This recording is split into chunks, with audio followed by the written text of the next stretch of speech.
Hi, welcome back to Gowri's kitchen. ఈరోజు మనం ఇడ్లీ రవ్వతో అయితే ఉప్మా చేసుకుందామండి. అదే మనం ఇడ్లీలు చేసుకునే రవ్వ ఉంటుంది కదా, మనకు ఉప్పుడు బియ్యంతో చేసుకునేది అది. అలాగే ఇప్పుడు కొంచెం బాండి పెట్టుకుని దాంట్లో మనం కట్ చేసి పెట్టుకున్న మొత్తం ఉల్లిపాయలు, పచ్చిమిర్చి, ఆవాలు, జీలకర్ర, కొంచెం శనగపప్పు, మినపప్పు, కొంచెం జీడిపప్పు ఇవన్నీ వేసుకొని ఒకదాని తర్వాత ఒకటి ఇలా వేపేసుకోండి. మనం ఇలా నానబెట్టుకోవాలండి. ఇది మనకి ఒక పావు గంట నానాలి.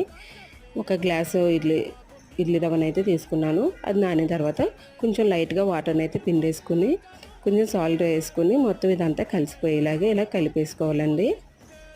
చూస్తున్నారు కదా, మొత్తం ఇంత కలిపిన తర్వాత ఒక 10 to 5 minutes అయితే ఇది కుక్ అవ్వాలండి. మనకి స్లో ఫ్లేమ్లో పెట్టుకోవాలి.